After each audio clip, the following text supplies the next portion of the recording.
I'll assume you will hear me, nevertheless. It's paged. Thank you. Are you ready? Okay.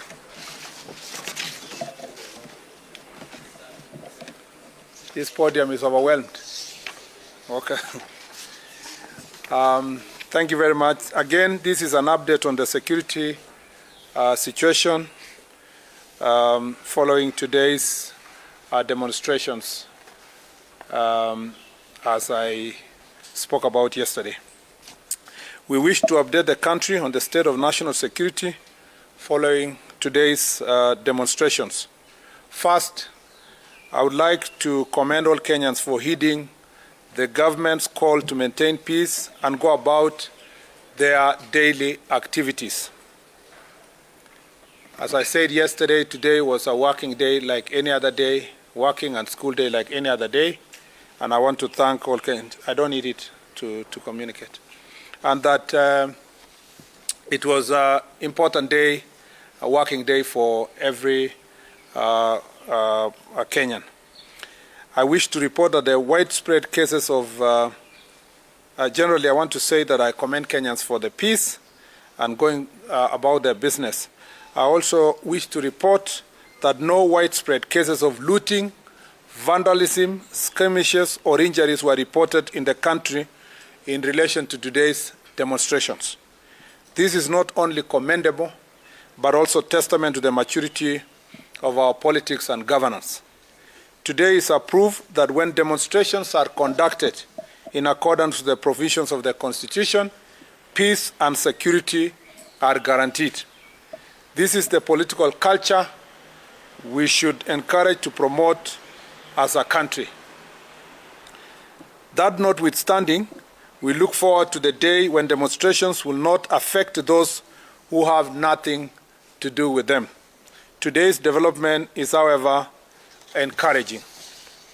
In today's processions in Nairobi and Mombasa, families and friends of victims of past protests and members of public held peaceful processions. It was largely business as usual in all towns across the country. Acting on credible intelligence that goons were being ferried from other parts of the country to cause breach of peace in Nairobi, our security agencies took measures to protect businesses in the city and avert chaos. Security screening was therefore mounted on major roads into the city this morning to keep the would-be troublemakers at bay. As a result, relative calm prevailed in the city and its environs. We regret the inconvenience occasioned by these measures and at the same time appreciate their effectiveness in securing the city and other parts of the country. While the situation was relatively calm across the country, a few criminal elements attempted to commit diverse crimes in guise of staging peaceful demonstrations. Consequently, a total of 355 arrests were made in connection with the demonstrations, and this is a developing case. It could be more than the 355. Nairobi County accounted for the highest number of arrests, which is 161, followed by Kajiado, 123, and Kiambu, 36. Other arrests were reported in Murang'a, 12, Bungoma, 9, Meru, 6, Laikipia, 5, and Machakos, 3, while no arrests were reported from northeastern, Nyanza, and coast regions. They will be brought to court to face various charges of robbery, vandalism, road obstruction, and attempted stealing. It is also unfortunate that the Assistant Chief of Kariti sublocation in Murang'a County, one Mr. Anthony Kadungu, sustained injuries following an attack by a group of individuals who were attempting to erect a barricade in Kandara. He was treated at Kunduini Health Center and discharged in fair condition. I commend our security agencies for their commitment and dedication to maintaining law and order. They acted with utmost professionalism and responded promptly to concerns by wananchi. We salute them for their effective organization and meticulous planning. I wish to thank patriotic journalists and media houses who acted responsibly and reported accurately on the day's events. We all have an equal stake in the future of our country. Let us guard our peace and stability jealously. Thank you, and may God bless you and bless our country. Thank you very much. I will take also, a few questions. Yes, yes, Ben. Emmanuel, sorry.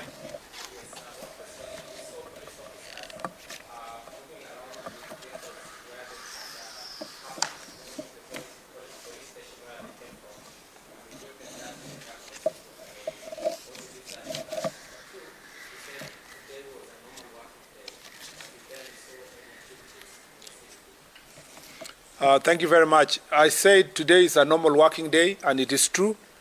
Largely 99%, even not 99.5% of the citizens across Kenya continued with their business as usual. People went to work, and as I mentioned, very few areas of Kenya witnessed any disruptions related to protests. It's only in Nairobi that there was a inconvenience as a result of what I told you last night was available intelligence report that some people wanted to bring in goons and criminals to do looting and to attack innocent civilians. As a result of the security measures carried out by police officers, which included mounting security checks, unfortunately some people were inconvenienced. But also that some security installations and protected areas under the law were protected by the police. That includes Parliament and other protected facilities that have been targeted before. We never wanted to take any chance, and you know that criminal elements would like to take advantage of such a peaceful protest. And I think also a number of Nairobians felt like there was going to be a chaos like in the past, where politicians and political players mobilized goons and criminals and gangs to come and attack people. And so out of caution, a number of people did not come to town. But learning from the lessons of today, if this is going to be the practice going forward, many Kenyans will be going about their business. At the same time, those who want to carry out peaceful protests while unharmed will continue doing so in future. But for today, I think it was also part of it was abundance of caution on the part of some citizens based on the previous occurrences. But by and large, today's example is the type of example that you want in a country like ours going forward. And this, I believe, and I want to request Kenyans and future organizers for protests that this is where we should pick from. We should pick from the lessons that we learned today, and going forward we must make sure that protests are going to be as peaceful as possible, and that many Kenyans will not be inconvenienced when it comes to their business. We saw in the course of the day that as citizens began to see that the city and the Nairobi and its environment was peaceful, we began to witness upsurge of transport, matatus and citizens going about their business within the city. In the morning, there was a lot of caution, but in the course of the day, you realize that many people began to come to town. Going forward, I hope that there will be no economic sabotage when we have protests, because citizens will not have to fear to go about their business. You had asked me about... Oh, yeah, those vehicles. You know that in the security sector, there are many measures that are put in place to protect both political security officers not to be targeted in any way and not to compromise security operations. So that includes designation of different number plates, sometimes even hiding them. Sometimes, in some cases, police officers will wear uniform. In some cases, they will not wear their uniform to protect them. And as I've told you before, those measures, security measures, are applied here and elsewhere for purpose of protecting our officers. For example, there are many DCI officers that were mingling with citizens across the country to ensure that if they see anybody committing an offense, they quickly arrest them and be able to bring them before the law. So there are many security measures that are applied, and that is one of them.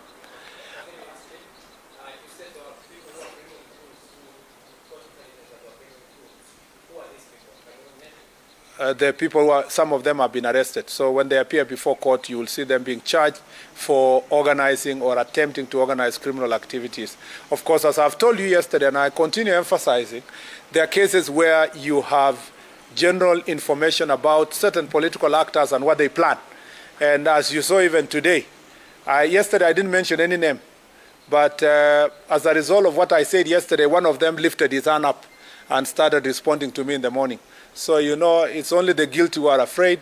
And as you saw today, one of them was wrote a very long Facebook post to defend himself, even if I didn't mention his name. So those are some of those actors in place. But what we are concentrating in, a National Police Service concentrating, is to concentrate on arresting the very perpetrators, the person who is found on site, and the one that is carrying out that criminal activity, so that then if they wish to go and name their sponsors and implicate them, that then we'll pick from there. I will. Just wanted to know, in terms of arrest, pre-arrest, those ones were arrested last night, yes. Today, and also if you're able to give us the economical loss. Nairobi was totally shut down.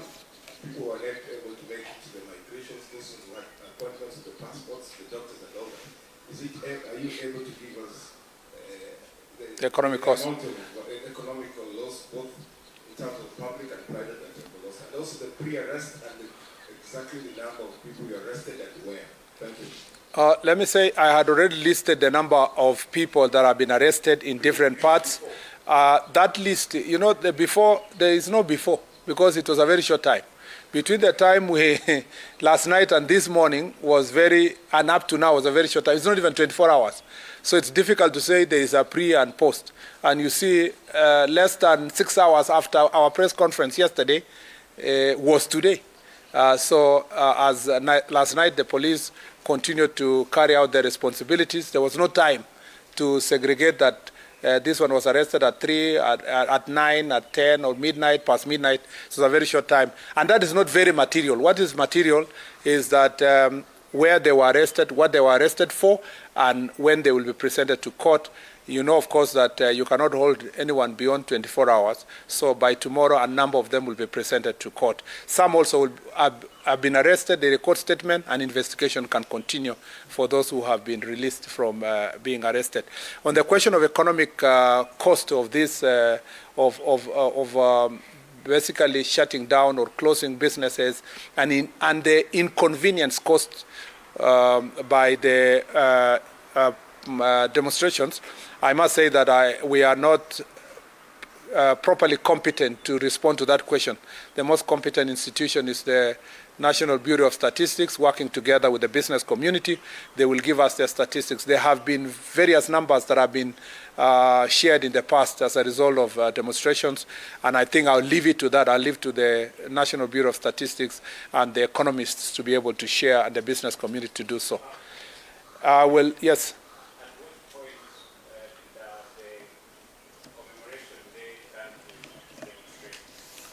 Well, I think the people who asked for permission to do today, they say they want to demonstrate today by marching along the streets to pass a message about various issues related to this day. So it was demonstration from the word go. As I told you yesterday, for the few people who requested that they be given permission to do so, that is the message they gave us. As to commemoration, protest, picketing, demonstrations,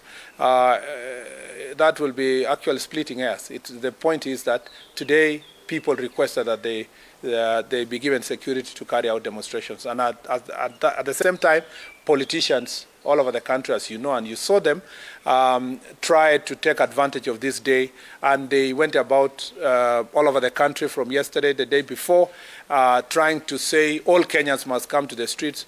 And I think they saw it for themselves that Kenyans are tired. They are tired of political rhetoric. Kenyans would love to have such an opportunity when people are doing such commemoration. The most affected people and those who will stand with them in solidarity will not be doing so to milk political capital or to get political capital from it. Those who want to join them can go to a church service, can do as a protest, a symbolic protest along a particular road, can lay the wreaths wherever they want to do so and be facilitated by police officers. I look forward to properly organized demonstrations that responds to Article 37. So for sure, today was a complete failure on the part of politicians and political scavengers, and it was a success for Kenyans who love peace and order, largely because they demonstrated that Kenyans, if they decide to obey Article 37, the country can do proper demonstrations in a very orderly manner. Can I take two more? Did the people who asked for the commission have a chance to? Yes, largely yes, absolutely yes. A good number of them were able to do so.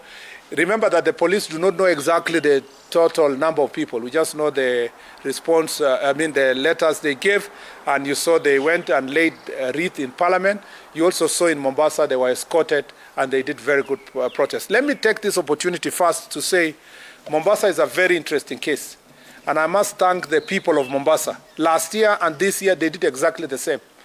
Peaceful protests, went through one of the routes that they had requested, presented their petition, made their message, and they went home.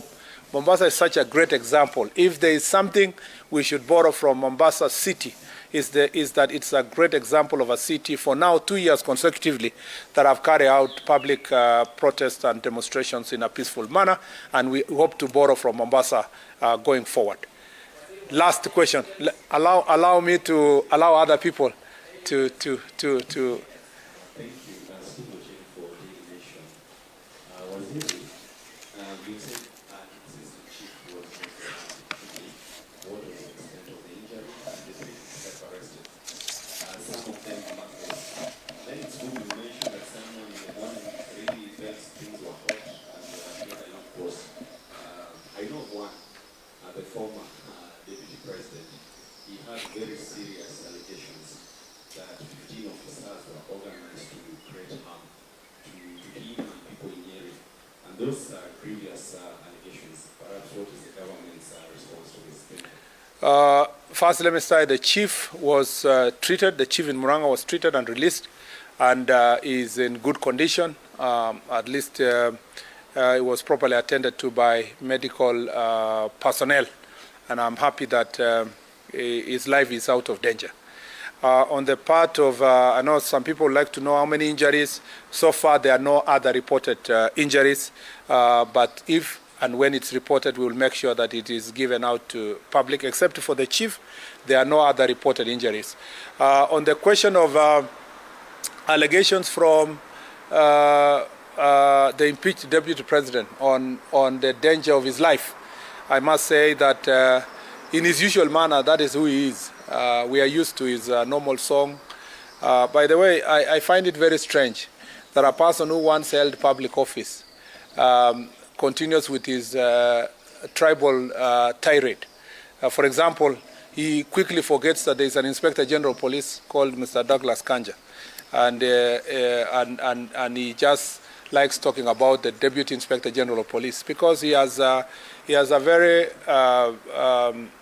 his mind is wired tribally, and of course most of those things that he was talking about, he's going to be assassinated, he's going to be done this, he's just he likes to be, he's a cloud chaser. So every public something that is of great interest, he likes making it always about him, himself, him and myself and so forth. That kind of a human being is, I think, is a medical case. And for my situation, he's used to, I think every time he wakes up, Murkomen this, Murkomen that. He sleeps Murkomen, wakes up Murkomen, and I'm used to his tirade. By the way, it's not a new thing. Even in the last administration, he used to sing the same about the former minister. So it's not something new. And I see nowadays he's very cozy with that minister, and he doesn't ask questions about those things he used to say in the past. So we are used to his tirade, and those kind of politicians are unfortunately an embarrassment to our country. This country is peaceful. This country is united. This country, it must respect officers. This ethnic profiling of public officers for personal gain must come to an end. Our nation must judge every leader by what he or she can give, but not by virtue of linking every leader to their community. And that is the very reason why he could not even serve a half-term, because he failed the constitutional test of patriotism and national unity. And he continues to dig the same hole that costed him public office, and continues to embarrass himself even in his otherwise oblivious life. So let me say this just for the rest of you, for the rest of Kenyans, kwamba tumeshukuru sana kama idara ya usalama kwa sababu ya vile Wakenya siku ya leo walijitokeza kuendelea na kazi zao, na tunawashukuru wale ambao walifanya maandamano kwa njia ya amani, na pia tunawashukuru maafisa wetu wa polisi kwa sababu ya kazi nzuri walifanya kudhibiti wale wauni ambao walikisia kukuja jiji la Nairobi kuharibu mali na kuumiza wananchi. Na tunawaambia pole wa Kenya ambao pengine kwa njia moja ama nyingine tuliwaharibia wakati wao wangekuja ofisi ama kazi ama biashara kwa sababu ya ile kazi tulifanya ya usalama. Tunasema ya kwamba kwenda mbele, Wakenya wakifanya maandamano kwa njia ya amani kama vile tuliona kwa sehemu zote za Kenya, Kenya itakuwa ni sawa, na tutaweza kuhakikisha kwamba kila Mkenya anafurahia haki zake za kufanya maandamano. Pia ningependa kupongeza sana watu wa Mombasa kwa sababu kwa miaka 2 mfululizo wamefanya maandamano kwa njia ya amani, na wameonyesha kwamba inawezekana kwamba polisi wanaweza kufanya kazi pamoja na wananchi. Na uliona vile walikuwa wanatembea kwa mwendo wa aste pamoja na polisi